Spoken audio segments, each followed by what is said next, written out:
নমস্কার বন্ধুরা, আমি রানা পাখিরা আর আপনারা দেখছেন ড্রিম লাভার ইউটিউব চ্যানেল। আজকে আমি আপনাদের সাথে শেয়ার করতে চলেছি এই যে বোগেনভিলিয়া বা বাগানবিলাস গাছে আপনারা প্রচুর পরিমাণে ফুল কিভাবে আনবেন। দেখুন, আমার এই গাছটি একটুখানি গাছ, কিন্তু একদম ফুলে ভর্তি হয়ে আছে। তো আপনারাও আপনাদের ছোট হোক বা বড় হোক, যে কোনো সাইজের বোগেনভিলিয়া গাছে কিভাবে প্রচুর পরিমাণে ফুল আনবেন তারই সিক্রেট টিপস আপনাদের সাথে আজকে আমি শেয়ার করতে চলেছি।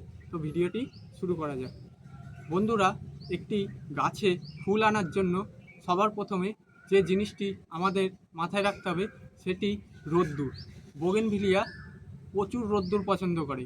আপনাদের বোগেনভিলিয়া গাছটিকে যেখানে সানলাইট সকাল থেকে সন্ধ্যে পর্যন্ত মানে 7 থেকে 8 ঘন্টা রোদ পায়, এমন জায়গা হলে বোগেনভিলিয়া গাছে খুব ভালো ফুল আসে। তো আপনারা যতটা বেশি পরিমাণ রোদ এই গাছকে দেবেন, এই গাছ তত বেশি পরিমাণ ফুল আপনাদের দেবে। আর কিছু খাবার আছে তার মাধ্যমে আমরা এই গাছে প্রচুর পরিমাণে ফুল আনতে পারি।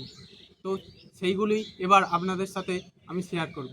একটি গাছে ফুল ফোটানোর জন্য যে জিনিসটা সবচেয়ে বেশি ভূমিকা পালন করে সেটি হচ্ছে পটাশিয়াম।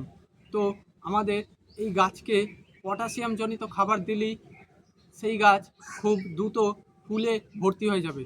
আপনারা এই পটাশিয়াম তিনভাবে গাছকে দিতে পারেন। একটি হচ্ছে জৈবভাবে, একটি হচ্ছে স্প্রে হিসাবে এবং একটি হচ্ছে রাসায়নিক দিক দিয়ে। প্রথমে আসি জৈব দিক দিয়ে। আপনারা গাছে পটাশিয়ামের ঘাটতি কীভাবে করাবেন? আপনারা কলার খোসা গুঁড়ো করে সেইটাই গাছের মাটির চারপাশ দিয়ে দিতে পারেন, অথবা কলাকে জলে গুলে সেই লিকুইডটি গাছে দিতে পারেন। তাহলে আপনার গাছ দেখবেন এরকম ফুলে ভর্তি হয়ে যাবে। এটি গেল জৈব দিক দিয়ে। এবার আসি ফলিয়ার স্প্রে হিসাবে। আপনারা এনপিকে 0050, এই এনপিকে 0050 আপনারা গাছে স্প্রে করতে পারেন। 1 গ্রাম 1 লিটার জলে গুলে খুব সকালে ভালোভাবে গাছে স্প্রে করে দিন, এবং তারপরেই কিছুদিন পরেই আপনার গাছেও দেখবেন এরকম ফুল হয়ে আছে। এবার আসি, আপনারা যদি রাসায়নিক দিক দিয়ে যেতে চান, রাসায়নিক দিক দিয়ে যেতে গেলে আপনাদের বলবো আপনারা লাল পটাশ নেবেন।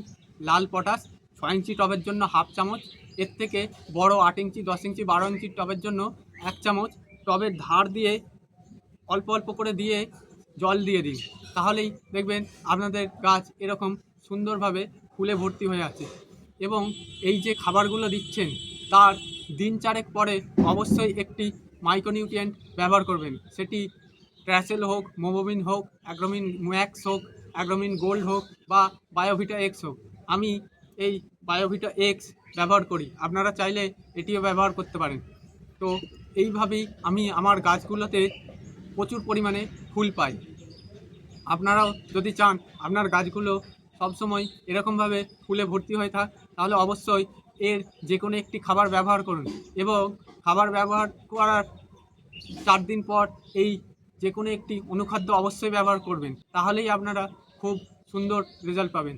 তো বন্ধুরা, ভিডিওটি যদি একটুও ভালো লেগে থাকে তাহলে অবশ্যই একটি লাইক করবেন, এবং চ্যানেলটি সাবস্ক্রাইব করে পাশের বেল আইকনটি ক্লিক করে আমার সাথে থাকবেন, যাতে এইরকম আরও ভিডিও আমি আপনাদের জন্য আনতে পারি এবং সেই ভিডিও নোটিফিকেশান সবার আগে আপনার কাছেই পৌঁছে যাক। ধন্যবাদ।